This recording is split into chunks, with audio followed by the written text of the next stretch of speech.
মিটা মানে ফেসবুক বা ইনস্টাগ্রাম ওদের বিজ্ঞাপন অ্যালগরিদমে রিসেন্টলি একটা বড়সড় পরিবর্তন এনেছে।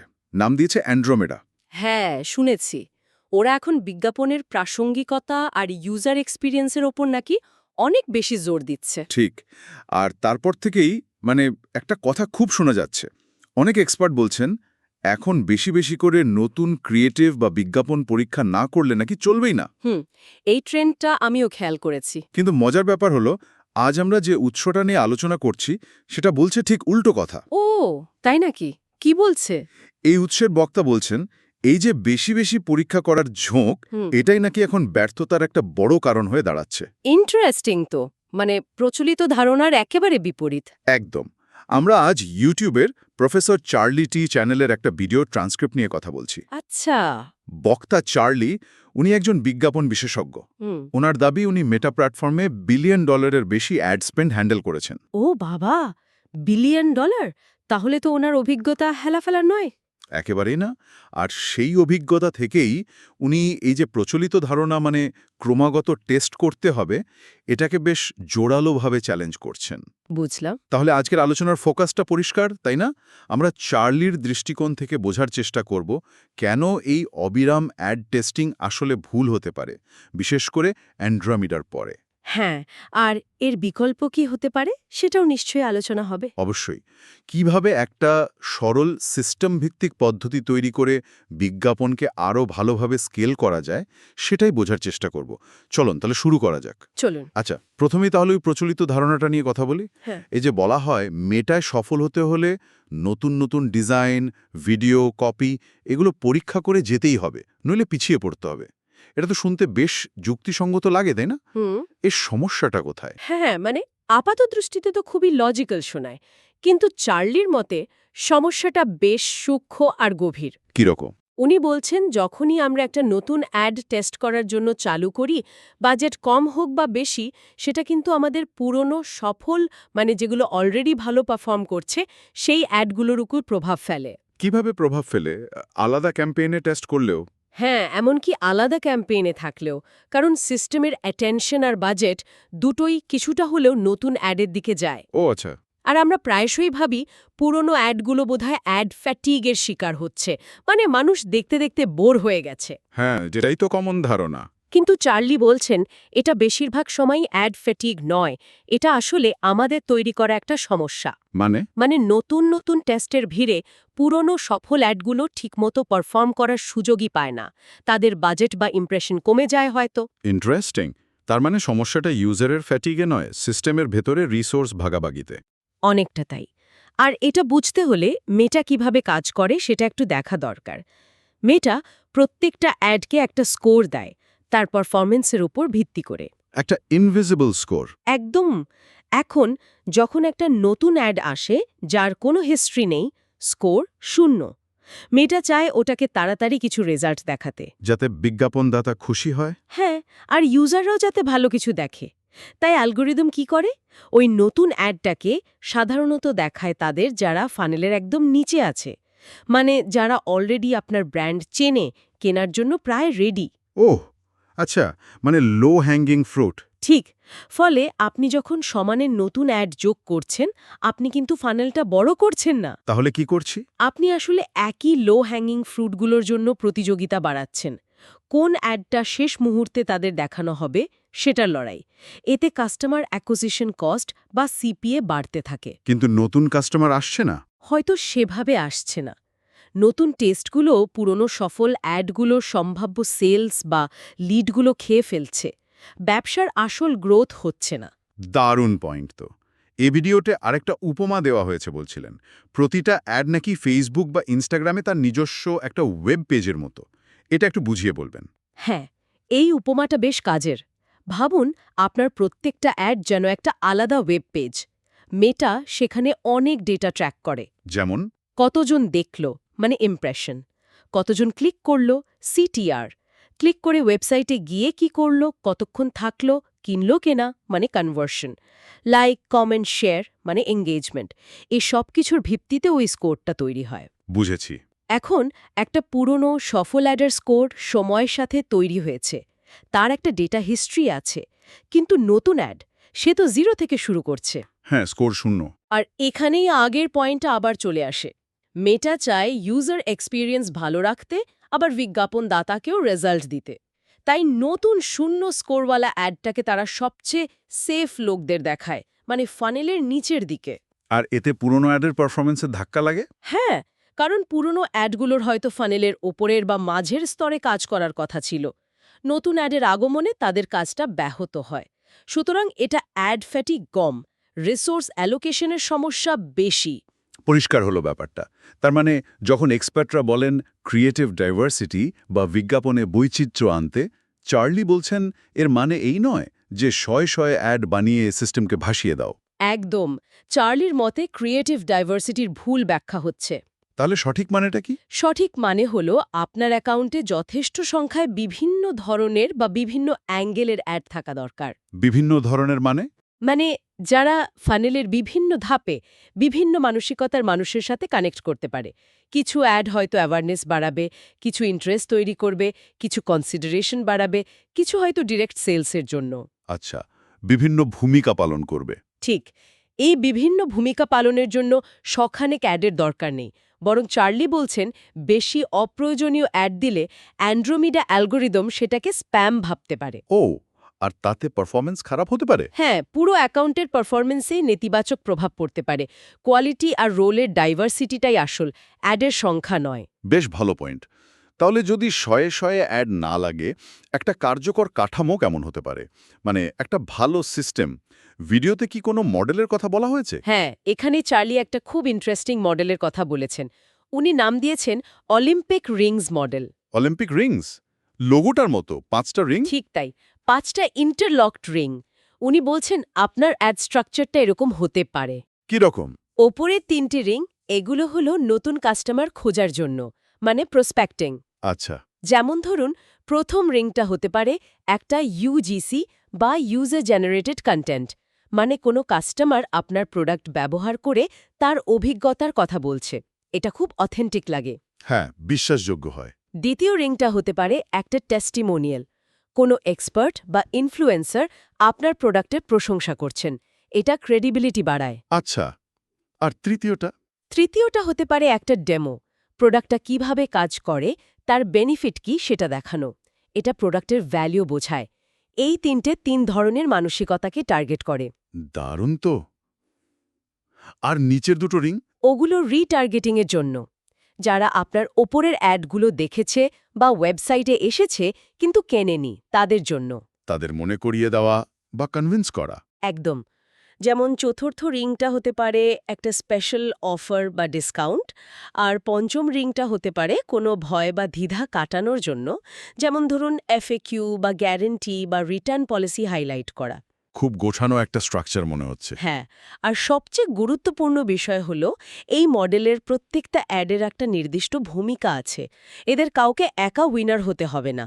আসল লক্ষ্য হলো এই 5টা মিলে একটা শক্তিশালী স্বয়ংসম্পূর্ণ সিস্টেম তৈরি করা। মানে টিম হিসেবে পারফর্ম করা। ঠিক, সিস্টেমটা গুড এনাফ বা যথেষ্ট ভালো হওয়াই আসল কথা। কোনো একটা অ্যাডকে পারফেক্ট করার পিছনে দৌড়ানোর দরকার নেই। Interesting model.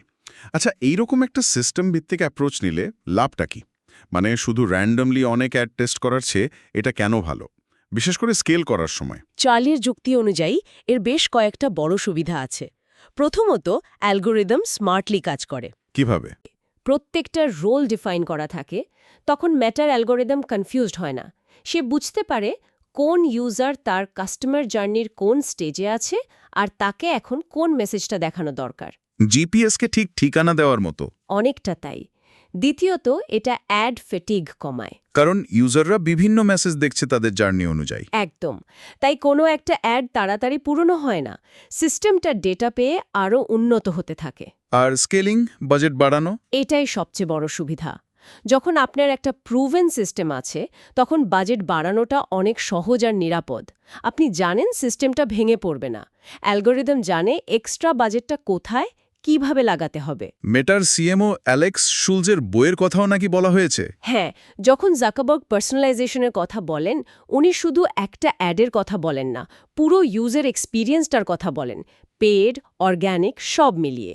এই অলিম্পিক রিংসের মতো সিস্টেম সেই সামগ্রিক অভিজ্ঞতাটা দিতে সাহায্য করে।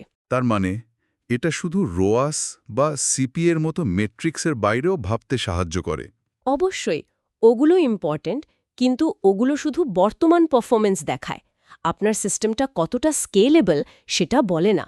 এই সিস্টেম অ্যাপ্রোচের ফোকাসটাই হলো স্কেলেবিলিটির উপর। কিন্তু একটা প্র্যাকটিক্যাল প্রশ্ন, এই সিস্টেম যদি এত ভালো, তাহলে কি নতুন অ্যাড টেস্ট করা একদম বন্ধ? মানে অলিম্পিক রিং সেট করলাম আর ওটাই চলল আজীবন? না না, তা নয়। কখন টেস্ট করতে হবে আর কখন নয় সেটারও খুব পরিষ্কার গাইডলাইন আছে ভিডিওটাতে। সেটা কি? খুব সরল। প্রথমত, কখন টেস্ট করার দরকার নেই। কখন? যদি আপনার বর্তমান সিস্টেম, ধরুন অলিম্পিক রিংস, কাজ করছে, আপনি বাজেট বাড়াতে পারছেন আর আপনার লাভজনকতা বা কেপিআই ঠিক থাকছে, তাহলে নতুন কিছু টেস্ট করার কোনো দরকার নেই। কারণ মূল লক্ষ্য তো পূরণ হচ্ছে। একদম। লাভজনকভাবে স্কেল করতে পারছেন মানেই তো আপনি সফল। অকারণে সিস্টেমটাকে নাড়িয়ে লাভ কি? সমস্যা না থাকলে সমাধান খোঁজার দরকার নেই। ঠিক। আর কখন তাহলে টেস্ট করা দরকার আছে? যখন আপনি বাজেট বাড়াতে যাচ্ছেন কিন্তু দেখছেন পারফরমেন্স খারাপ হয়ে যাচ্ছে, সিপিআই বেড়ে যাচ্ছে, আরওএস কমে যাচ্ছে, মানে সিস্টেমটার অতিরিক্ত বাজেট নিতে পারছে না, কোথাও একটা বটলনেক তৈরি হয়েছে। ওহ আচ্ছা, স্কেলিংয়ে বাধা পেলে। হ্যাঁ, তখনই আপনার সিস্টেমে উন্নতি আনার জন্য ক্রিয়েটিভ টেস্টিং দরকার। বুঝলাম। তাহলে ফোকাসটা স্কেলেবিলিটির উপর। যখন স্কেল করতে সমস্যা তখনই টেস্ট। কিন্তু টেস্টটা করব কিভাবে? সেই পুরনো স্টাইলে, মানে অনেকগুলো নতুন অ্যাড ছেড়ে দিয়ে? না, এখানেই চার্লি বলছেন সায়েন্টিফিক মেথড বা বৈজ্ঞানিক পদ্ধতি ফলো করতে। সেটা কেমন? এটাও খুব লজিক্যাল। আপনার বর্তমান সিস্টেম, মানে অলিম্পিক রিংস, সেটা হলো আপনার কন্ট্রোল। আপনি জানেন এটা কেমন পারফর্ম করে। আচ্ছা। এবার একবারে শুধুমাত্র একটা ভেরিয়েবল বা উপাদান পরিবর্তন করে টেস্ট করতে হবে, শুধু একটা কেন? যাতে আপনি বুঝতে পারেন ঠিক কোন পরিবর্তনে কি ফল হলো। ধরুন আপনার মনে হচ্ছে অলিম্পিক রিংসের টেস্টিমোনিয়াল অ্যাডটা, দ্বিতীয় রিং, ঠিক কাজ করছে না, ওটাই স্কেলিংয়ে বাধা দিচ্ছে। তাহলে আপনি শুধু ওই টেস্টিমোনিয়াল অ্যাডটারই একটা বা দুটো নতুন ভার্সন টেস্ট করবেন, বাকি 4টে রিং, ক্যাম্পেইন সেটিংস সব একই থাকবে। আচ্ছা, আইসোলেটেড টেস্টিং। হ্যাঁ, আর লক্ষ্যটা শুধু একটা নতুন উইনিং অ্যাড খুঁজে বের করা নয়। তাহলে লক্ষ্যটা কি?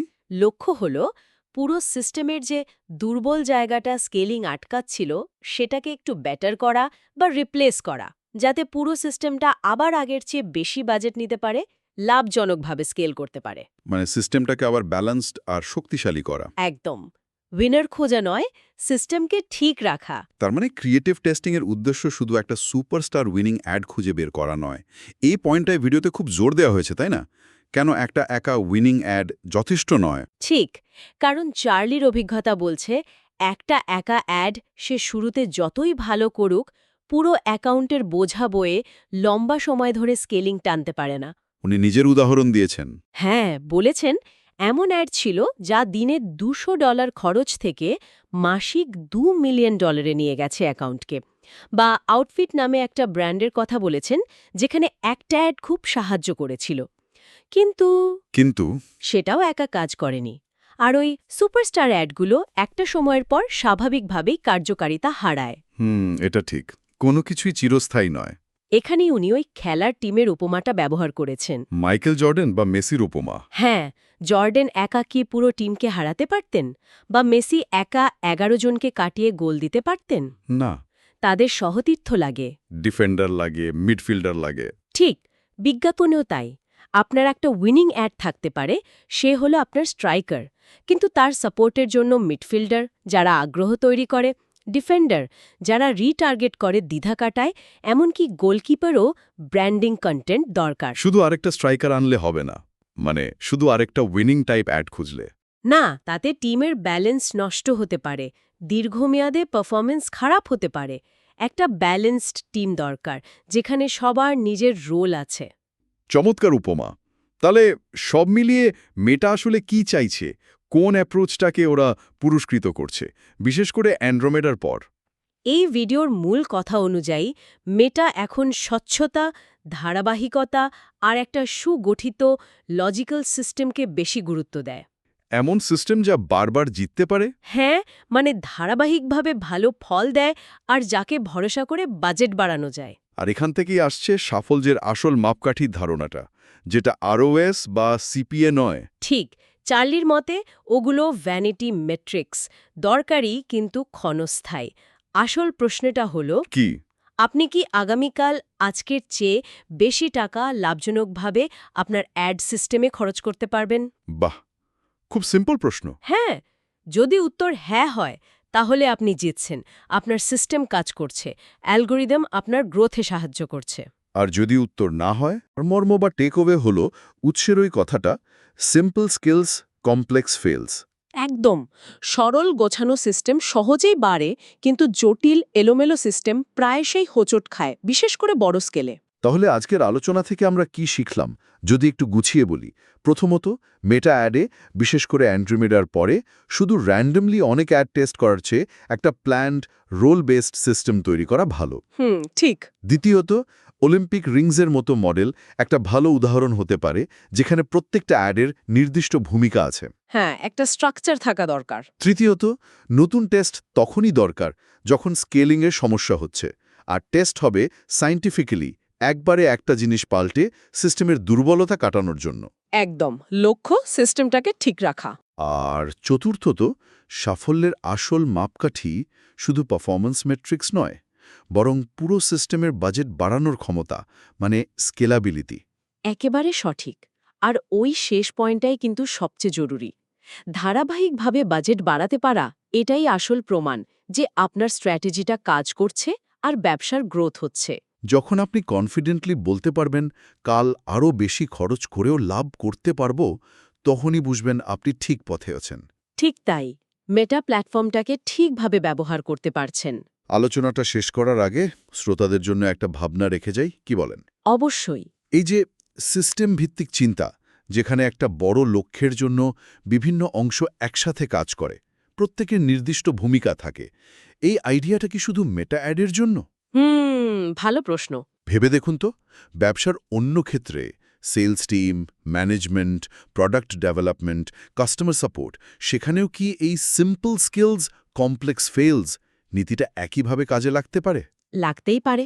এমনকি আমাদের দৈনন্দিন জীবনের কোনো জটিল সমস্যা সমাধানের ক্ষেত্রেও কি এই সিস্টেম থিঙ্কিং অ্যাপ্রোচটা সাহায্য করতে পারে? এটা নিয়ে আপনারা একটু ভাববেন।